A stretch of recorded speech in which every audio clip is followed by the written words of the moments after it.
Hello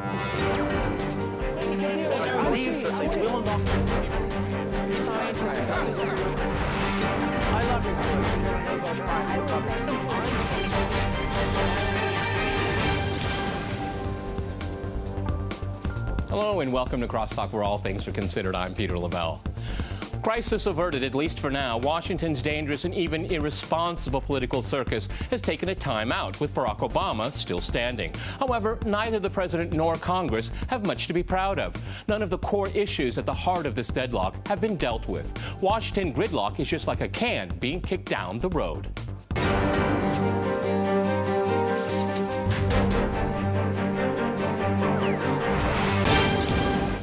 To CrossTalk the American fiscal crisis, I'm joined by Philip Wallach in Washington. He is a fellow in governance studies at the Brookings Institution. In New York, we have Leopold. He is the director of the Labor Institute and author of How to Make $1 Million an Hour, How Hedge Funds Get Away with Siphoning Off America's Wealth. And in Dallas, we cross to Ed Butowsky. He is the founder of ChapwoodFinance.com and an internationally recognized expert in wealth management. All right, gentlemen, CrossTalk rules in effect. That means you can jump in anytime you want. Philip, if I can go to you first in Washington. After this drawn-out crisis, a circus in Washington, it's come to an end. What's changed? Not much. If you fell asleep 2.5 weeks ago and woke up today, you wouldn't have missed much. Okay, but I mean, I'm laughing about that. Should I be laughing about that? Because after everything that's been said and done, is it a laughing matter? Well, listen, at the end of the day, we really believe the old saw about democracy is the worst system of government that's ever been tried, except for all the others. It's not pretty, it's very messy, but at the end of the day, it did not lead us into catastrophe. Okay, Les, if I can go to New York, why did it have to go to that point of a catastrophe in the first place then? Well, actually, I think it is moving towards a catastrophe, and that catastrophe is the evisceration of the social safety net in the United States. The net result of this effort is going to be an agreement to whittle down so-called entitlements in order to pay back the debt that was run up by the Wall Street crash.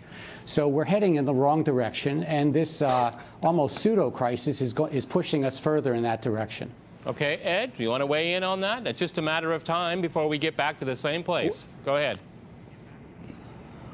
Yeah, I mean, I don't agree with what Les just said. I mean, we definitely have a huge deficit. We have a huge debt. It was not brought on by a Wall Street crash. It was brought on by many other things, including a part of that was a liquidity crisis that occurred in this country, not brought on by Wall Street. But more importantly, we are in a situation where we are short about $1 trillion every year from what we spend. We don't bring in that revenue. So what we do is we raise the debt ceiling, bring on more debt, print more money, devalue our currency. That's why things cost more money. And Les, again, I'll challenge you here. Is the goal of the country to have a safety net or have a strong economy where people can take care of themselves? That's the real question that everyone around the world needs to understand. The United States isn't here just to take care of people. Let's talk about this strong economy. Go ahead, Les. Yeah, well, let's talk about this strong economy.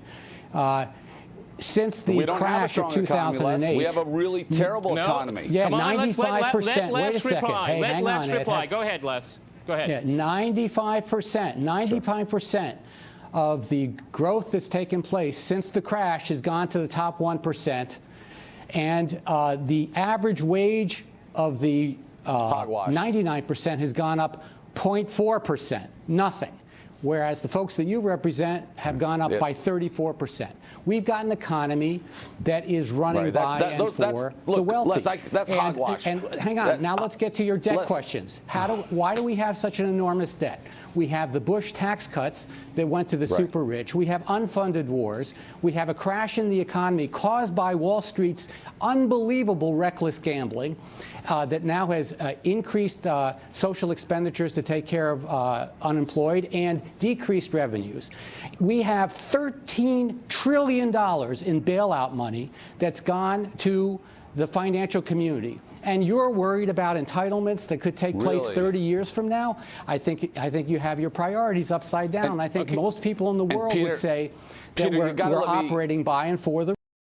Ed, reply real quickly, and then I want to go to Philip. Go ahead, Ed, to be fair.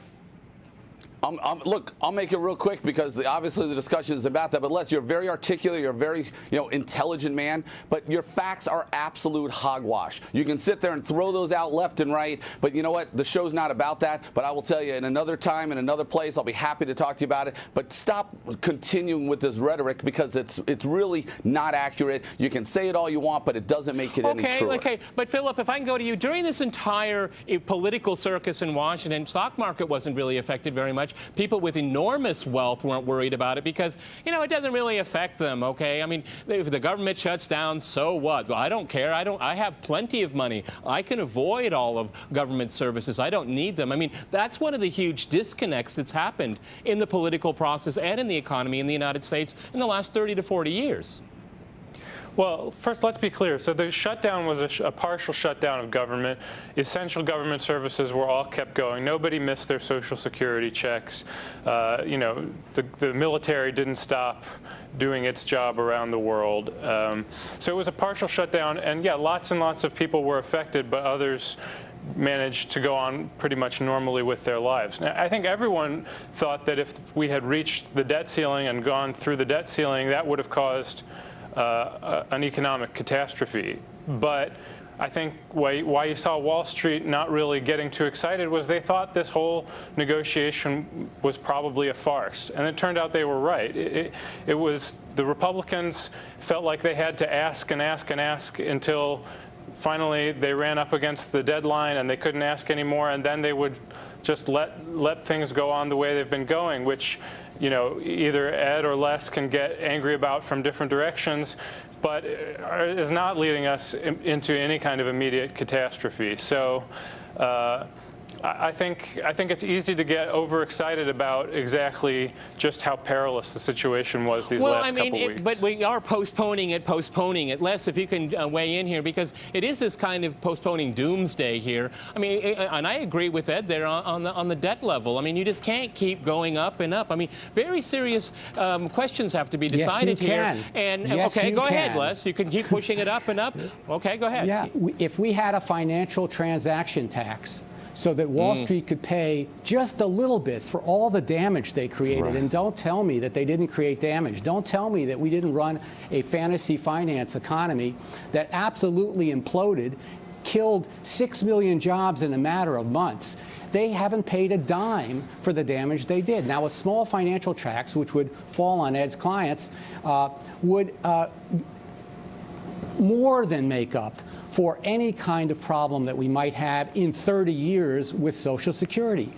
We have $12 trillion, is that how much it is, offshore, hidden in accounts, a lot of it gotten there illegally, not through Ed, but through other wealth management people.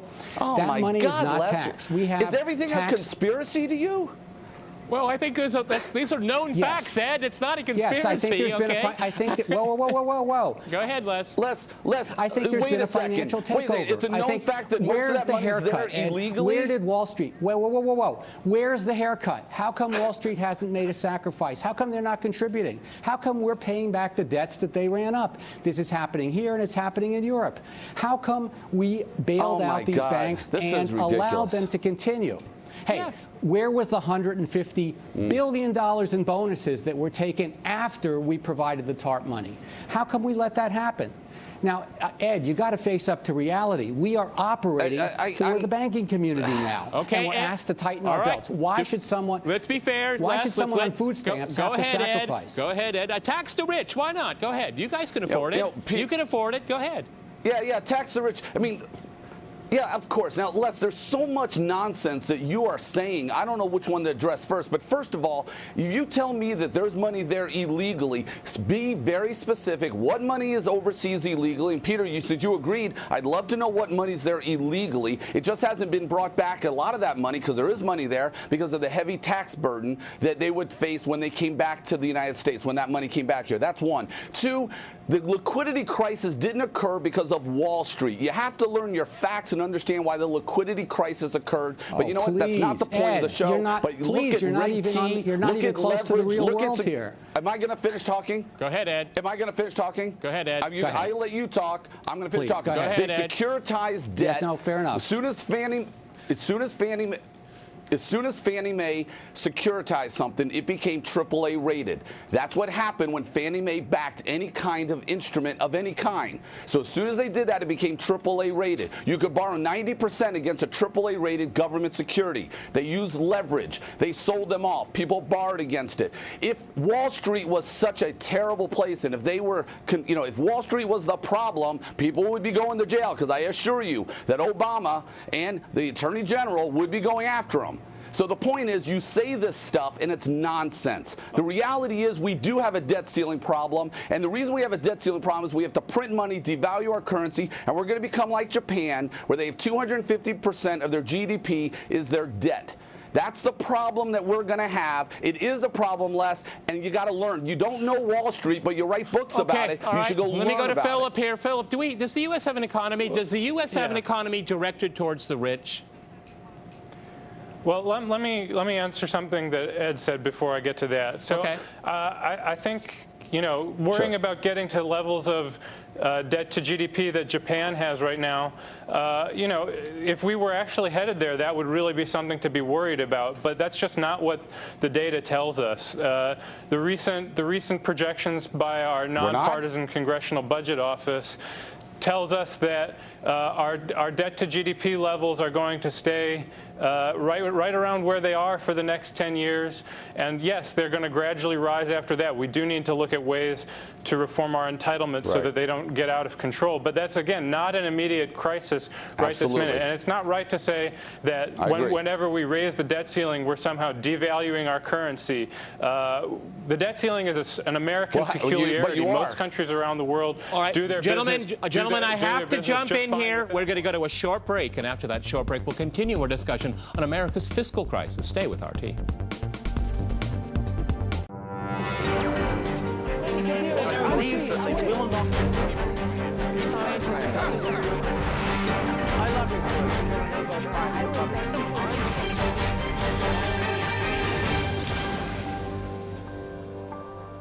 Welcome back to CrossTalk, where all things are considered. I'm Peter Lavelle. To remind you, we're discussing the fiscal crisis in the U.S.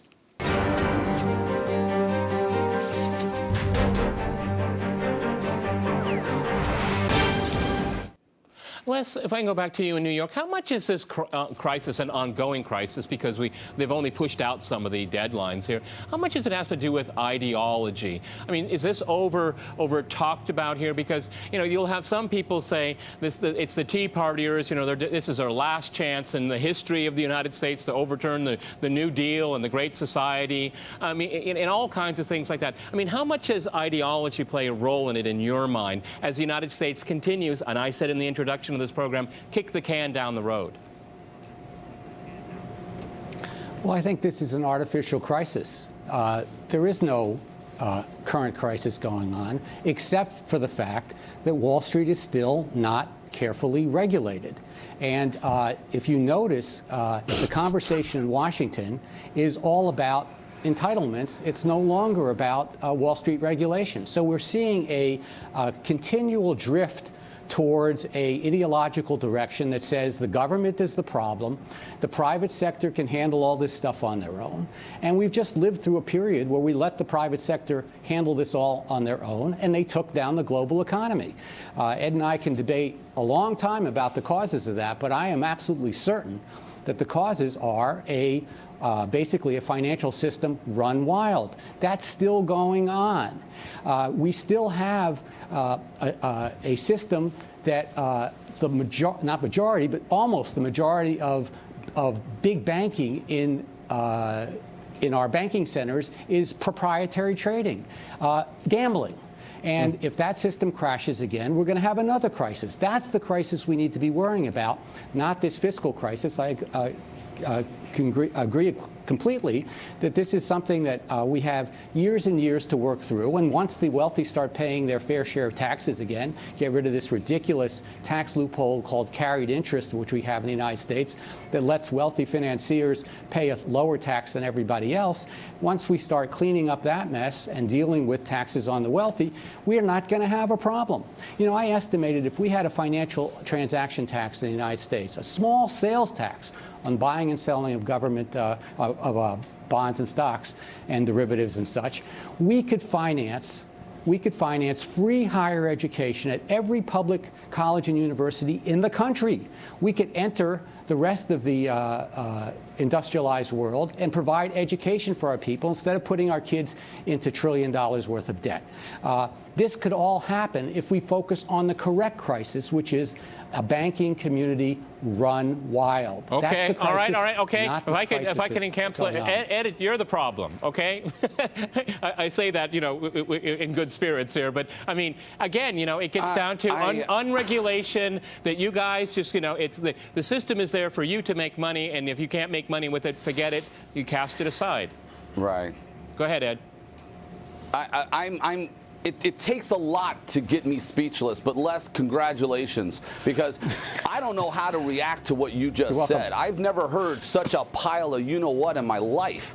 But why don't we change this from this standpoint? Because I'm sure you're a nice man, Les, but you just see the world differently than not just me, but most people who are on this side of the grass. But having said that, I will say to you that why don't we do something different? Why don't we drill underneath the ground, bring out natural resources, and grow our economy? That's one way. Not taxing a system. You're telling me Wall Street's run wild.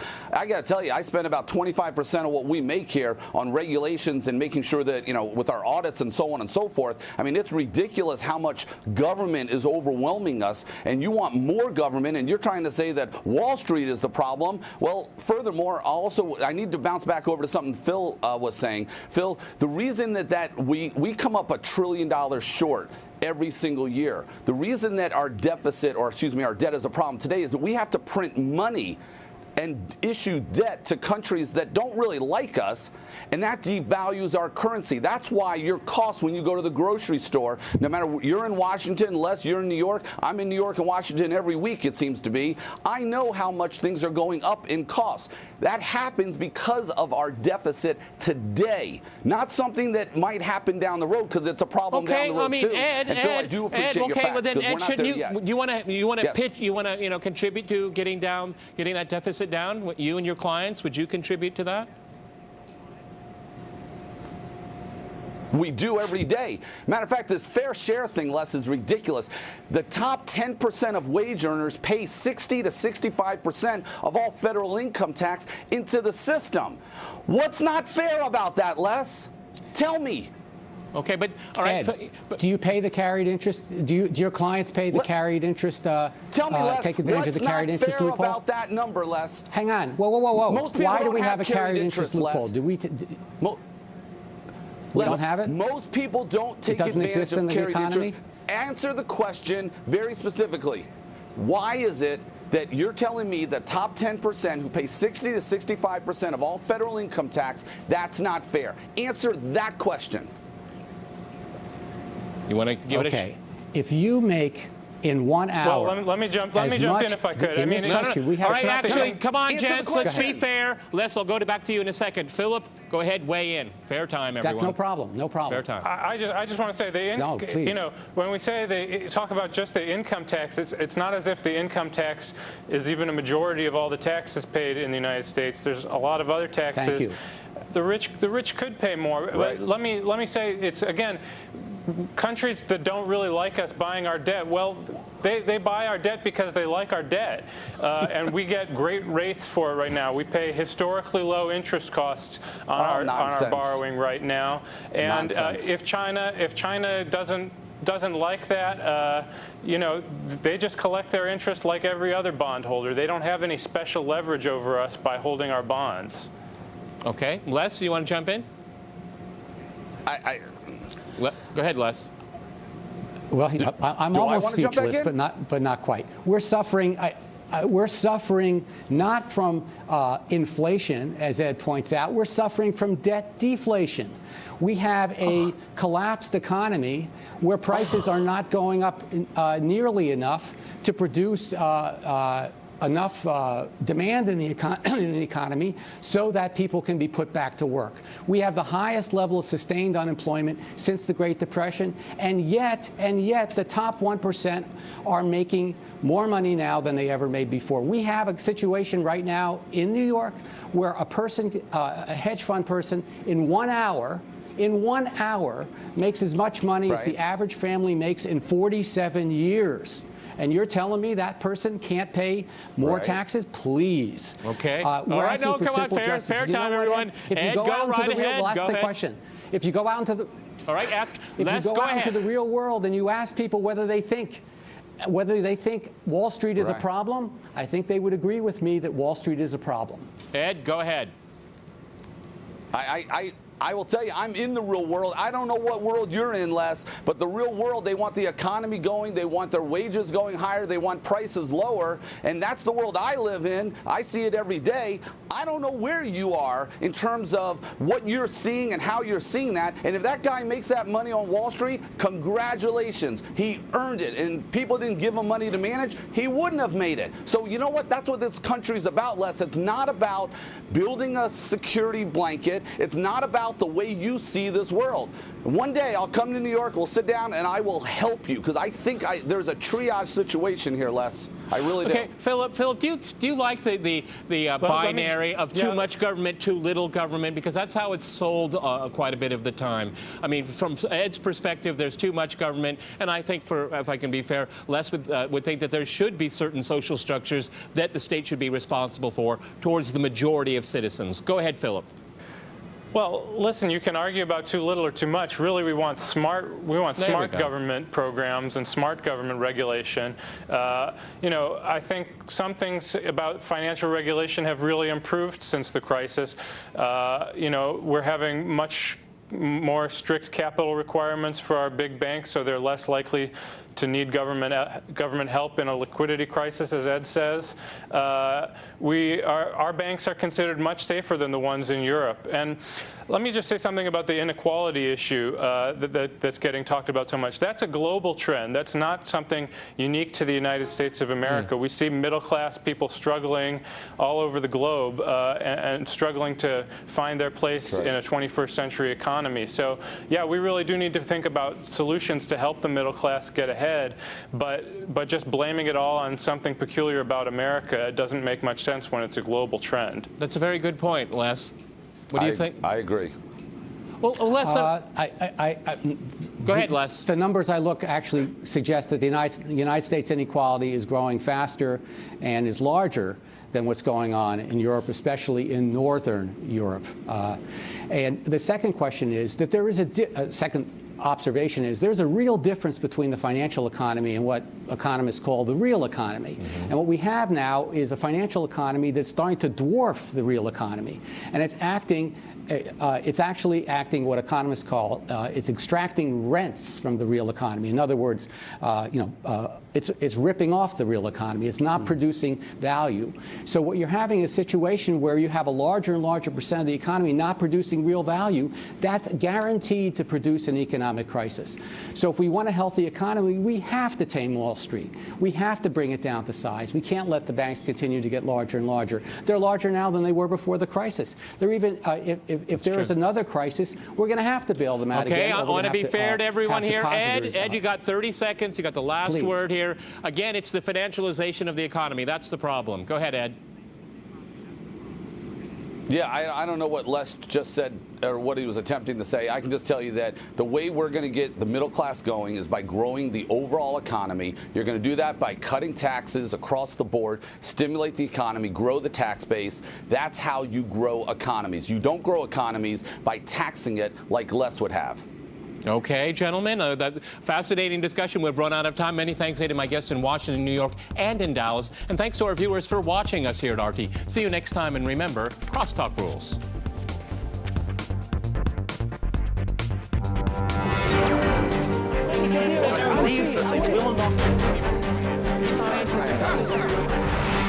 I love you.